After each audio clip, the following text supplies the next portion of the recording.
Hey Oklahoma, Sean Cummings here from the Gourmet Grill at the Uptown Grocery in Edmond, and today I'm actually going to make a sandwich called a Dagwood. If you're not old enough to know what a Dagwood is, it's just a big old sandwich with everything on it, every flavor you could ever want. I've got Italian meats and cheeses. It'll be absolutely dynamite. I'm married to an Italian, and one thing you learn about Italians is they take all of their food very serious. Everything's food drama, this and this. Really, I learned how to make great sandwiches from her. I don't necessarily want to admit that. I made sandwiches in restaurants that I'd worked at before, but nothing really compares with the kind of stuff that they do. Really and truly, they do it better than some other folks. All right, so stick with us, and we're gonna get done with that Dagwood sandwich here in a minute. Thanks now. Now, before we get too far into sandwich making, I wanna show you a couple of things. I've just got some roast beef, I've got some capicola, some salami, and some pepperoni, smoked turkey, and a little spiced ham back here.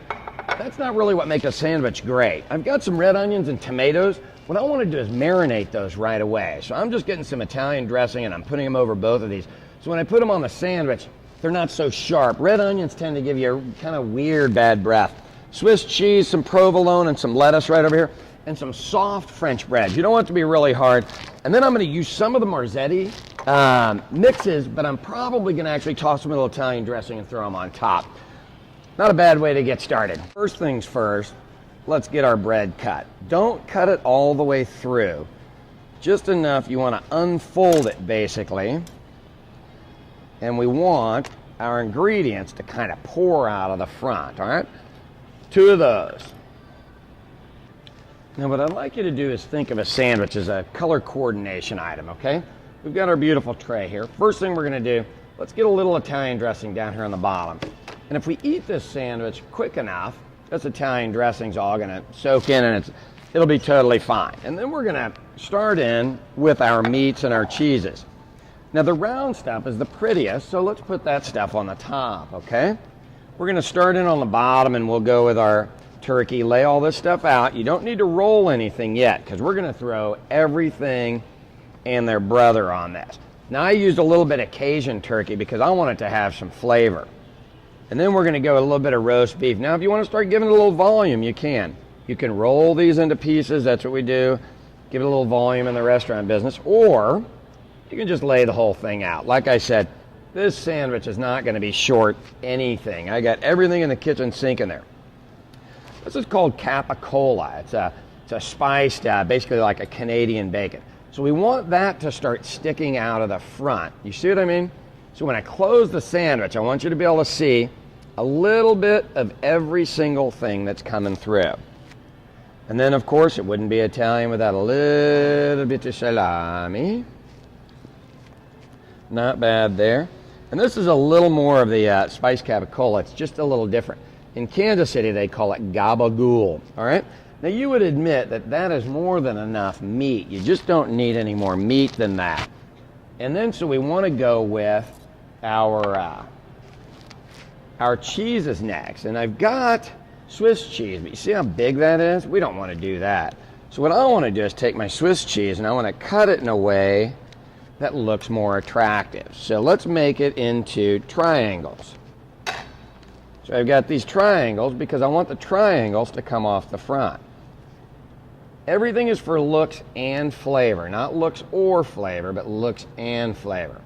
So we've got our Swiss, and let's do, so it looks nice and gorgeous would be the Irish word for it. And then we're going to have provolone. So we've got our circles and we've got our angles. And this isn't a sandwich that people are going to eat every day. This is an expensive one. All right? Now, lettuce is going to go next. You don't want your lettuce to go so far out the front that it covers everything. You want it to go like that, and then fill it in on the back. But use the round parts up front for your looks. That's what you want. Really not the most complicated thing in the world. You just got to go through and find all the ingredients. And we have them all here at Uptown Grocery. You got your lettuce. Now, you remember earlier, we mixed our tomatoes and our red onions with a little bit of Italian dressing. And that's just so we can pop them on here. But I'm going to use the gardenia and the other stuff here in just a second. I do want to get these two, just mix them together. It's no big deal. Let those sit as long as you can right before you get ready to serve the sandwich, and they'll be totally fine. Each one of these Marzetti products are going to give you a different flavor. This is probably what everybody's most accustomed to. You just throw it on top of there. Gardiniel is, really, I wish I could pronounce it the right way. And it's just a mix of pickled vegetables and stuff. And you just want to throw a handful of that on top of one area. And these are sweet cherry peppers. God, they're absolutely marvelous. But I am going to pull the stems off before I use it. And just olives over here.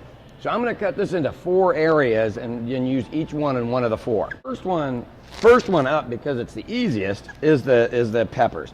This has the best flavor. And I tell you what, if you're making pepperoni pizza at home, absolutely dynamite. And these are not hot. So you notice I've got 1/4 of it with that. Now the Gardiniel, actually I really wish I could get the pronunciation correct on that. So it's just the pickled different vegetables, and we're going to throw it on this area right here. Absolutely dynamite. We're going to do the olive area right here, and these of course are all pitted olives, so you're good there. And then the last one, we're going to do these sweet peppers, but I do want you to make sure you take the stems off, and I get rid of some of the seeds, but you can just set these out over the top, and they're absolutely delicious. Get those on out. Wonderful flavor.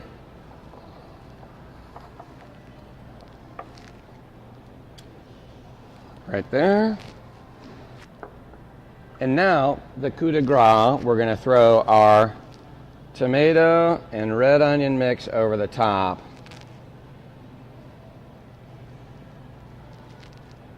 Now, if that sandwich does not jump out and bite you and say, I want to eat that, you are not alive.